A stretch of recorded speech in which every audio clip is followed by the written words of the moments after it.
പുതിയ പുസ്തകങ്ങൾ, പുതിയ സാഹിത്യകാരന്മാർ, പുതിയ ലോകത്ത് നടക്കുന്ന കാര്യങ്ങൾ, കഥാപാത്രങ്ങളെ അപ്രപാളികളിൽ നമ്മൾക്ക് ഓരോരുത്തർക്കും എക്കാലവും വിസ്മയം പൂർത്തിയാക്കുന്ന ക്ലാസിക്കുകളായി നമുക്ക് നൽകിയ മലയാളത്തിന്റെ ഏറ്റവും പ്രിയങ്കരനായ നമ്മുടെ എല്ലാവരുടെയും ഹൃദയത്തിൽ എന്നും ഒന്നാം സ്ഥാനമുള്ള മമ്മൂക്കയെ ഏറ്റവും സ്നേഹപൂർവ്വം നിറഞ്ഞ കൈയ്യടി കൊടുത്തുകൊണ്ട് MT സാറിന്റെ 91ാം പിറന്നാൾ ആഘോഷിക്കുന്ന ഈ ഒരു വേദിയിലേക്ക് സ്വാഗതം ചെയ്യാണ്. മമ്മൂക്ക, പ്ലീസ്.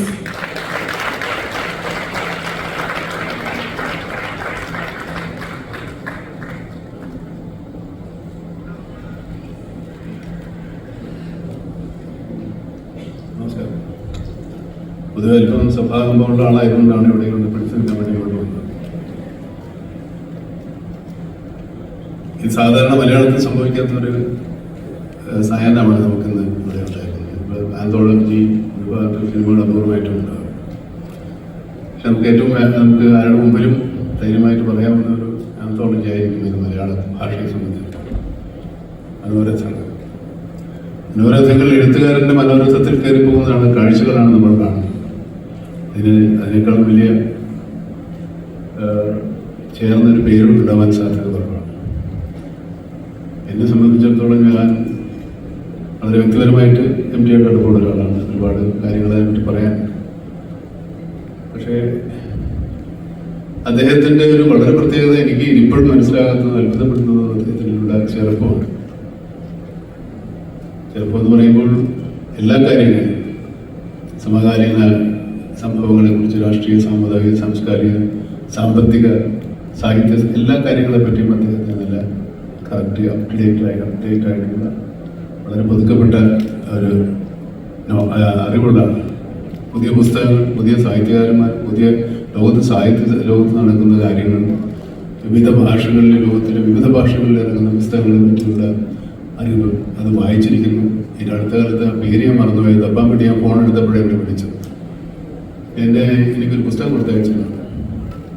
രണ്ടാം ലോകമഹായുദ്ധ കാലത്ത് നടന്ന ഒരു സംഭവകഥയെ ആസ്പദമാക്കിയിട്ടുള്ള ഫിക്ഷനാണ്, ഡോക്യു ഫിക്ഷൻ. ഈ പുസ്തകം എനിക്ക് അശ്വതി കൊടുത്തയച്ചു. എനിക്ക് തന്നേക്കാൻ പറഞ്ഞിട്ട് MT 2 പുസ്തകങ്ങൾ എന്തെങ്കിലും ഒന്നാതാണ്.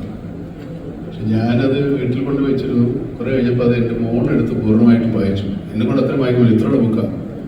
അപ്പോൾ എൻ്റെ മോള് വായിച്ച് ഇഷ്ടപ്പെടുന്ന പുസ്തകങ്ങൾ വായിക്കുന്ന ആളാണ് അദ്ദേഹം. അപ്പോൾ ഞാനും അദ്ദേഹവും തമ്മിൽ വളരെ ദൂരമില്ലെങ്കിലും എൻ്റെ മോളും തമ്മിൽ ഒരുപാട് ദൂരമുണ്ട്. പക്ഷേ അവരറിയുന്ന സാഹിത്യ കാലത്ത് ജീവിക്കുന്ന ഒരാളാണ് സാഹിത്യരംഗത്ത്.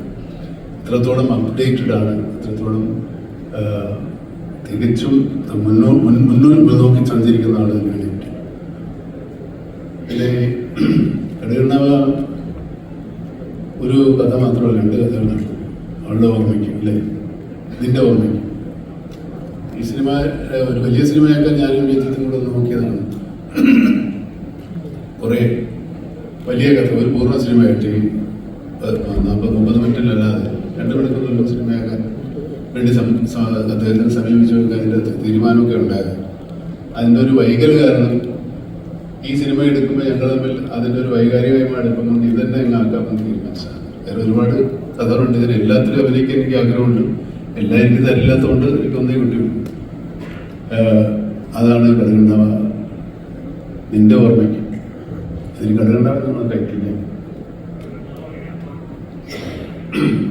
ഞങ്ങളിത് MTയുടെ എന്താ പറയുക, കുറച്ച് ആത്മാംശമുള്ള സിനിമയാണ്, കഥയാണ്.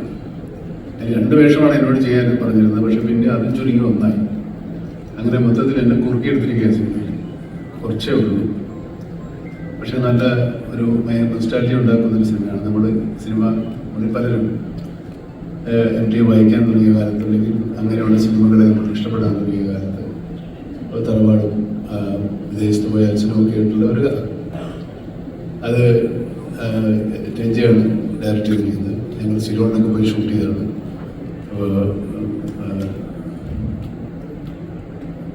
മഹേഷ് പറഞ്ഞ പോലെ ഞങ്ങൾ ഫോറിലാണ് ഷൂട്ട് ചെയ്തത്. പടം മഹേഷിൻ്റെ പടം കാനഡയിലാണ് ഷൂട്ട് ചെയ്തത്, ഞങ്ങളുടെ പടം ശ്രീലങ്കയിലാണ് ഷൂട്ട് ചെയ്തത്. അങ്ങനെ ഒരു പ്രത്യേക ഒരു സിനിമയാണ്. MTയെ സംബന്ധിച്ചിടത്തോളം അദ്ദേഹം ഈ സിനിമയ്ക്ക് അല്ലെങ്കിൽ ഈ തിരക്കഥയ്ക്ക് ഒരു സാഹിത്യ രൂപം ഉണ്ടായിരുന്നില്ല. തിരക്കഥയ്ക്ക് അങ്ങനെ വായനക്കാരുണ്ടായിരുന്നില്ല, ഒരു സാഹിത്യ രൂപം എന്നായിരുന്നു. അത് എംഡിയുടെ തിരക്കഥകൾ വായിച്ചിട്ടാണ് സിനിമയ്ക്കൊരു സാഹിത്യമുണ്ട് എന്ന് നമ്മൾ മനസ്സിലാക്കുക. അതിനുമുമ്പ് സിനിമ ഉണ്ടായിട്ടുണ്ട്, ലോകത്തിലെ തിരക്കഥകളൊക്കെ ഉണ്ടായിട്ടുണ്ടാകും. മലയാളത്തെ സംബന്ധിച്ചിടത്തോളം തിരക്കഥ അച്ചടിച്ച് എംഡിയാണ് അതിൻ്റെ ആരംഭക്കുറിച്ച് അച്ചടിച്ച് അത് സാഹിത്യ രൂപമായി പുറത്തിറക്കി. അതിന് പിൽക്കാലത്ത് സിനിമാ വിദ്യാർത്ഥികൾക്ക് എല്ലാവർക്കും തിരക്കഥകൾ ഒരുപാട് ഉപകാരപ്പെട്ടു. ഞാൻ കുട്ടിയുടെ കഥകൾ വായിക്കുമ്പോൾ ഞാൻ തിരക്കഥയായിട്ടാണ് കാണുന്നത്. എനിക്ക് എഴുതാനൊന്നും പറ്റിയില്ല. അല്ലെങ്കിൽ ഏതെങ്കിലും ഒരു കഥാപാത്രമായിട്ട് മാറുന്ന ഒരു സ്വഭാവം നമുക്ക് പണ്ടുപോലുണ്ട്, ഇപ്പോഴും അതൊക്കെ നോക്കുന്നുണ്ട്. ഈ അടുത്ത കാലത്ത് ഞാൻ അദ്ദേഹം തമ്മിൽ ഒരു ചെറിയ എന്താ പറയുക ഒരു ഉടമ്പടി ഉണ്ടായിക്കൊണ്ട് 2 ചെറുകഥകൾ ഞാൻ വായിക്കാം എന്ന് വേണ്ടി അദ്ദേഹത്തിന് അഡ്വാൻസ് കൊടുത്തു. അതായത് കഥ വായിക്കാൻ ഒരു കഥ ഒരു 10 പേജോ അല്ല 5 പേജോ 4 പേജോ ഉള്ള കഥ വായിച്ച് ഏതെങ്കിലും ഒരു TV-യിലോ അല്ലെങ്കിൽ യൂട്യൂബിലോ കൊടുക്കാൻ വേണ്ടി വാങ്ങിച്ചാണ്. ഇതുവരെ നടന്നിട്ടില്ല. ഏതെങ്കിലും ഒരു കഥ എടുത്തോളം പറഞ്ഞു. എനിക്ക് തിരഞ്ഞെടുക്കാൻ പറ്റിയില്ലാത്തതുകൊണ്ടാണ് ഇതിൽ പോയത്. അതിൽ തന്നെയൊക്കെ ആയി. ഇത് മലയാളത്തിൽ ആദ്യ സംരംഭം പോലെയാണ്. എനിക്ക് പ്രായം ആയിട്ടില്ല. എനിക്ക് 1 വർഷം കൂടെ ആയി. അത്രയോളം എൻ്റെ ഹൃദയം നിറഞ്ഞ ജന്മദിനാശംസ. ആയുസ്സും ആരോഗ്യവും ഉണ്ടാവട്ടെ എന്ന് പ്രാർത്ഥിക്കുന്നു.